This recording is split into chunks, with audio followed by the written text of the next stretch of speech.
রানীদের কর্ম পরীক্ষার এটা একটা সুবর্ণ সুযোগ, যেখানে দ্বারকাধীশ নিজের ওজনের সমপরিমাণ ধন ওই রাজাকে দান করবেন। সেই জন্য অষ্টভার্যার মধ্যে যে রানী নিজের ধন শ্রীকৃষ্ণের জন্য ত্যাগ করে নিজের কোষাগার থেকে দেবেন, সেই রানী হবেন সর্বশ্রেষ্ঠ। যেই রানীর দ্বারা শ্রীকৃষ্ণকে উত্তোলন করা সম্ভব হবে আর অশ্বমেধ যজ্ঞকে পূর্ণ করা সম্ভব হবে, সেই রানী অশ্বমেধ যজ্ঞতে দ্বারকাধীশের সাথে বসার যোগ্যতা পাবেন। আমার তো মনে হয় শাম্বের উপায় সঠিক।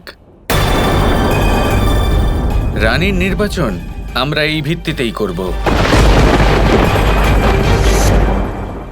মহাদেব, শ্রীকৃষ্ণ শাম্বের কথার বিরোধিতা করছেন না কেন? শ্রীকৃষ্ণ যাই করেন তার পেছনে চিরকাল একটা কারণ থাকে। আরাধ্য বলেছিলেন খুব তাড়াতাড়ি এমন কিছু ঘটতে চলেছে যা এই সংসার চিরটা কাল ধরে মনে রাখবে। মনে হচ্ছে সেই মুহূর্ত আসতে চলেছে। তাহলে শুভ কাজে দেরি কেন? শাম্ব, আজ তুমি এখানে অত্যন্ত শ্রেষ্ঠ এক পরিকল্পনা করেছো। এবার তুলার আয়োজনও তুমিই করে ফেলো। এবারে আমিও দেখতে চাই যে কে এমন আছেন যিনি কর্মের বাস্তব অর্থকে বোঝেন, আর তিনি কে যিনি কৃষ্ণের তুলাদান সম্পন্ন করতে পারেন।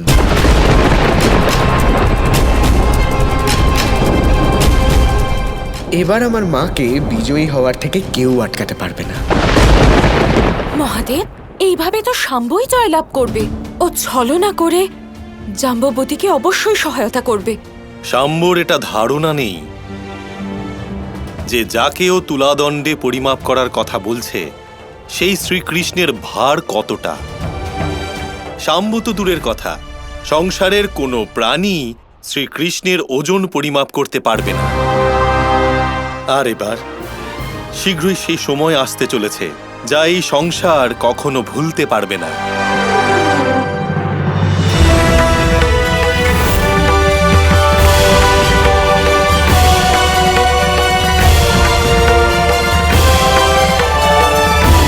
দেখলে কানাই, কেমন তুলাদণ্ড নির্মাণ করেছি আমি তোমার জন্য? অসাধারণ তো বটেই, কিন্তু এটা কি আমার ওজন বইতে পারবে দাদা? আচ্ছা চলো, তোমার এই আশঙ্কা আমি তোমাকে দেখিয়েই দূর করে দিচ্ছি। আমি এবার নিজে তোমার এই তুলাদণ্ডে বসে দেখাচ্ছি যে এটা... না না না না, তার কোনো প্রয়োজন নেই। আপনি যদি বসেন এমনিতেও এটা ভেঙে যাবে। তুমি এটা কি বলতে চাইলে কানাই, যে আমার ওজন এত বেশি? এটাও কি আপনাকে আলাদা করে বলতে হবে? এটা তো আপনার আগেই বুঝে যাওয়া উচিত। কানাই, আচ্ছা, এবার কিছু বলতে হবে না, বাদ দিন।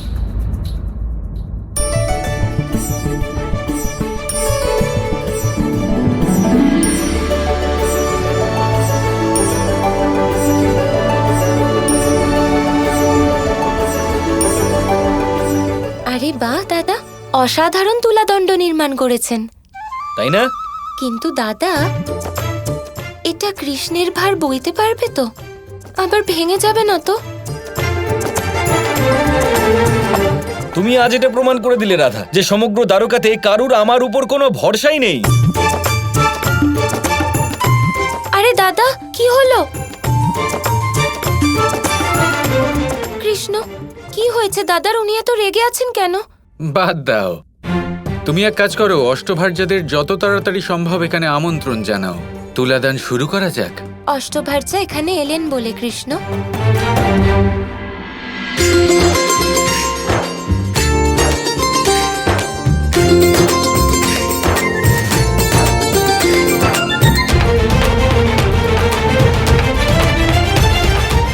আপনাদের মধ্যে প্রথম কে নিজের ধন দান করতে চান সেই নিয়ে যাতে কোনো বিবাদ না হয়, তাই আমি চাই যে আপনাদের মধ্যে ছোট থেকে বড় এই ক্রমে তুলাদান সম্পন্ন করা হোক। রাধা, তাহলে এইভাবে সর্বপ্রথম আমি দান অর্পণ করব?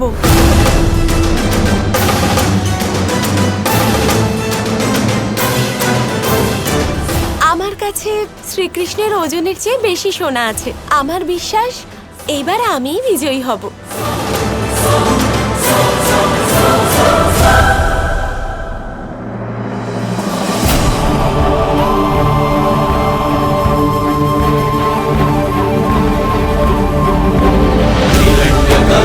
समवर्त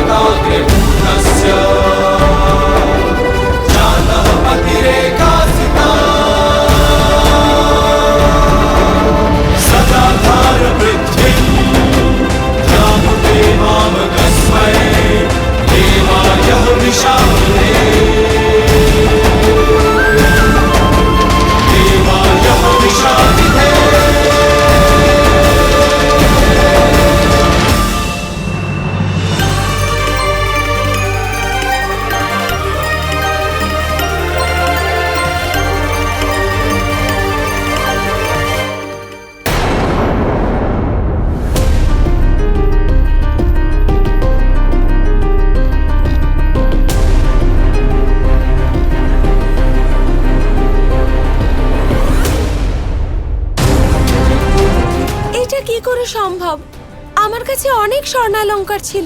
জানি না কিভাবে শ্রীকৃষ্ণের ওজন তার চেয়েও অধিক। কোনো ব্যাপার না ভদ্রা, তুমি যাও। আমি শ্রীকৃষ্ণের ওজনের দ্বিগুণ বেশি স্বর্ণ ও ধন এনেছি। বিজয় তো আমারই হবে।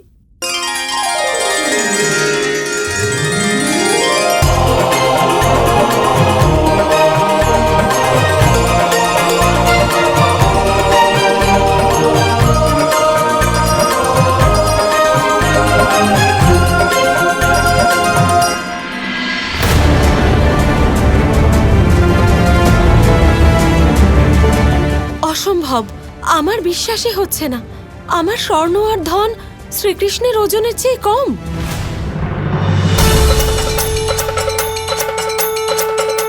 নিশ্চয়ই এসব কৃষ্ণের লীলা। কিন্তু কৃষ্ণ কি করতে চাইছে?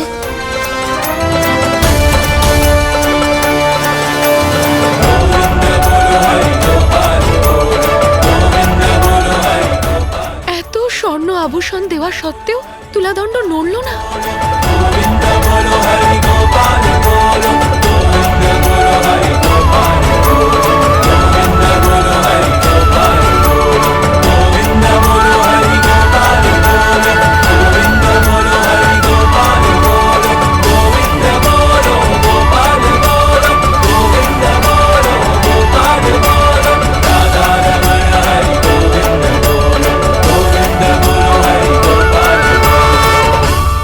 কেউই তো জয়ী হচ্ছেন না।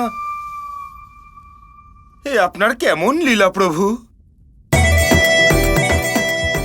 এবার আমি বুঝতে পেরেছি, এই তুলাদান তখনই সম্পূর্ণ হবে যখন কৃষ্ণের ইচ্ছা পূর্ণ হবে। কিন্তু কৃষ্ণের ইচ্ছেটা কি? এক মুহূর্ত, আমার মাকে এখনো কেন ডাকা হলো না? ওনার নাম ডাকতে এত দেরি করা হচ্ছে কেন? দেখবেন আমার মাই জিতবে। অধিক আত্মবিশ্বাসে স্বর্ণের পরিমাণ বাড়ে না শাম্বু। এত স্বর্ণ আছে তোমার কাছে? তাতশ্রী, আপনি খুব তাড়াতাড়ি জানতে পারবেন যে আমার কাছে কত স্বর্ণ আছে।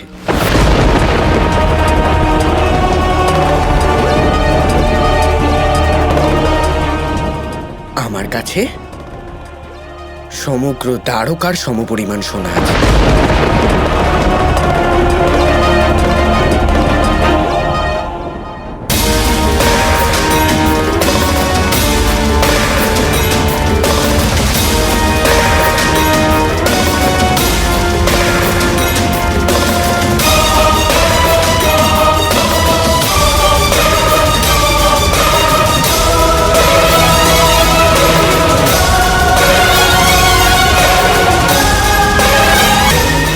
এত পরিমাণ স্বর্ণ তোমার কাছে কি করে এলো শাম্বু? তাতশ্রী, এটা শুধু স্বর্ণ নয়, এটা আমার মায়ের প্রেম। এটা তো চমৎকার হয়ে গেল। স্বর্ণ ভালোবাসায় কি করে পরিণত হলো? বাবা, যে প্রেম সময় এলে স্বর্ণই না হয়, সেই প্রেম থেকেই বা কি লাভ? আপনি তো খুব ভালো করেই জানেন, তাই না? আমার কাছে আমার মায়ের থেকে প্রিয় আর কিচ্ছু নয়। প্রেমে লাভ, ক্ষতি, জয় পরাজয়ের ব্যাপারে কখনোই ভাবা উচিত নয়। এতে প্রেম মলিন হয়ে যায় শাম্বু।